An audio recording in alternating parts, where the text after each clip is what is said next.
Les relations avec l'Iran sont une priorité pour nous et elles se développent avec beaucoup de succès. Nous travaillons activement ensemble sur la scène internationale et nos évaluations des événements actuels dans le monde sont souvent très proches. Alors, Christine Hougoin-Clément, quand j'étais en Russie, c'était déjà le cas. Vladimir Poutine recevait les dirigeants iraniens. Mais tout de même, le président iranien Pezeshkian est supposé être considéré comme une sorte de réformiste, une figure de l'apaisement. Pourtant, on le voit assez clairement, ce n'est toujours pas le cas.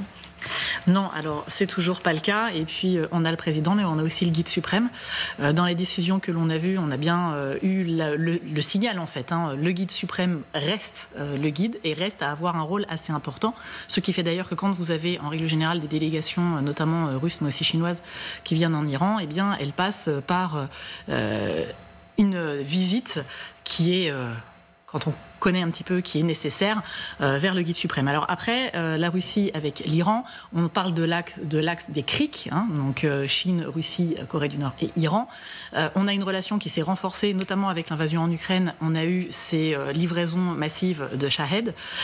Et là, ce qui est assez intéressant, c'est que l'on voit alors la nouvelle était tombée de manière assez récente et reste à la confirmer. C'est un média iranien notamment qui l'a ressorti, qui est fortement affilié à l'ancien patron du corps des gardiens de la Révolution, qui annonçait alors non seulement un système de livraison de défense aérienne, un S-400 russe, mais aussi l'équivalent d'une vingtaine de Sukhoi 35 qui seraient alors peu ou prou, alors et dans le soutien et dans l'échange avec les Shahed, voire avec des unités de construction de l'équivalent des Shahed iraniens qui ont été montés en Russie. Donc on a ce rapport-là. Et la Russie fait une affaire assez intéressante avec le Moyen-Orient, c'est que ça permet de détourner de manière totale les yeux du territoire ukrainien sur lequel elle continue de batailler, d'essayer de pousser son avantage dans l'Est en gérant ce qui peut se passer plus sur ses frontières et sur son territoire. Donc on est sur cette approche en logique. Au demeurant, on est dans de la déclaration, on n'a pas vu d'autres choses arriver ou être amenées, et on a une certaine forme de prudence, en sachant que la Russie et l'Iran sont très proches pour certaines raisons, mais vont avoir des objectifs qui vont être fondamentalement différents sur d'autres territoires qu'ils soutiennent notamment. On pourrait parler de la Syrie. Vincent Hugeux. À ma connaissance, d'ailleurs, les négociations pour la livraison de ces Sukhoi 35 à Téhéran ont été engagées il y a environ 2 ans. Et elles sont extrêmement âpres. Mais il semble effectivement, d'après cette source, donc Mohsen Rezaï, l'ancien commandant des Passes d'Aran, des gardiens de la Révolution, que les choses aient bougé, sans qu'on ait de preuves matérielles pour le moment. Et ça reste à confirmer. Ce qui est important, c'est que si on replace ça dans le contexte historique, vous savez, il y a à la Fondation Carnegie aux États-Unis un expert des affaires iraniennes qui s'appelle Karim Sadjadpour, que je consulte de temps en temps. Lui considère que en réalité, Russie et Iran sont des rivaux géopolitiques qui ont des intérêts nationaux assez divergents, qui ont une histoire de défiance mutuelle, mais qui très souvent dans l'histoire ont été amenés à sceller des alliances de circonstances contre un ennemi commun. C'était vrai contre l'Empire ottoman, c'était vrai contre l'Empire britannique, c'est aujourd'hui vrai contre les États-Unis. Et ils partagent un peu cette idée qui a été effectivement consolidée, alors non seulement par l'Ukraine, mais déjà par la Russie, par la Syrie, pardon. Souvenez-vous que sans l'apport conjugué Iran-Russie, Bachar al-Assad ne serait sans doute plus aujourd'hui au pouvoir à Damas. Et puis n'oublions pas quand même que ensemble, Russie-Iran, c'est le contrôle de 40% des réserves prouvées de gaz et de 20% des réserves prouvées d'or noir, ce qui peut leur donner aussi évidemment une certaine forme de puissance. Et donc, il y a quelque chose de commun, même si évidemment les pouvoirs sont extrêmement différents. C'est cette obsession de museler les citoyens, toute forme de dissidence. C'est aussi la hantise de l'encerclement, qu'on retrouve chez les Russes et chez les Iraniens.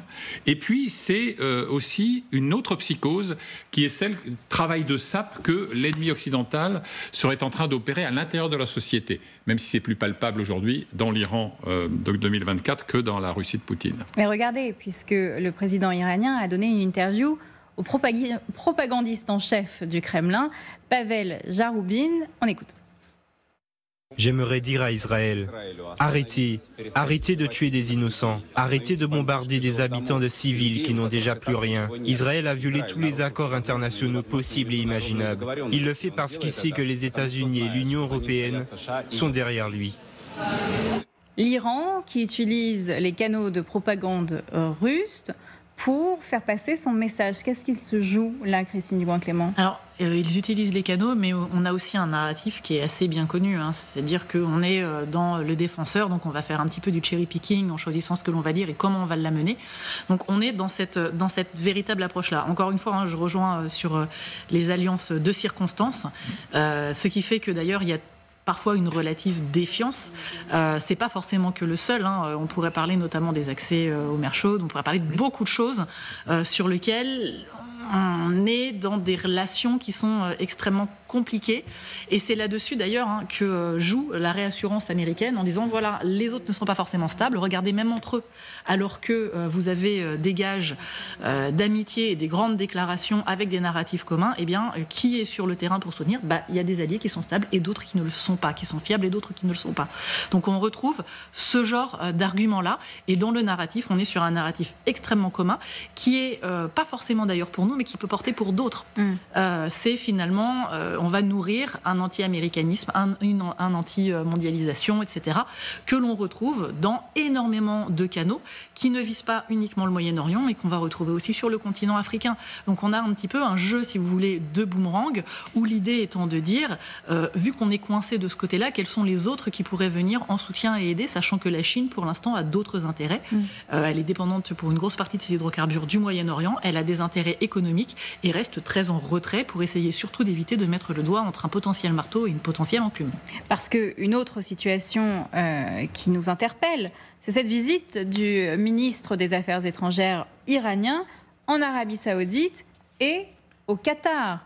Alors qu'on a appris par le Wall Street Journal que l'Iran menaçait très concrètement les pays du Golfe, Vincent Hugeux. Qu'est-ce qui se joue là ? D'après ce que relate la presse, par exemple libanaise, mais également certains médias du Golfe, le discours de Araghchi, donc le ministre des Affaires étrangères iranien, vis-à-vis de ses hôtes MBS, Ben Salman en Arabie Saoudite, mais aussi ses hôtes qataris, son discours a été menaçant. D'après ce que l'on rapporte, des sources plutôt fiables, en gros, il leur a mis le marché en main. Si vous prêtez la main, ne serait-ce qu'en laissant votre espace aérien, a fortiori votre territoire ou les bases américaines se trouvant sur votre sol, comme des pièces, des outils d'une riposte israélienne à venir au détriment de l'Iran, ce sera considéré par Téhéran comme un acte de guerre et vous serez traité comme tel. Des avertissements d'ailleurs qui évidemment sont adressés aussi à la Jordanie, à Bahreïn, au Koweït, c'est-à-dire des pays alliés des Occidentaux qui ont des bases américaines sur leur sol. D'ailleurs, aider Israël lorsque les missiles iraniens ont pour l'interception. Absolument, absolument. Non seulement il y a eu de la part de l'armée jordanienne une aide effective pour l'interception, d'ailleurs aussi les Français, etc., les Britanniques ont joué un rôle, mais il semble également que l'Arabie Saoudite, par exemple, ait fourni des renseignements en termes de couverture radar, etc., qui ont été également utiles à ce moment-là.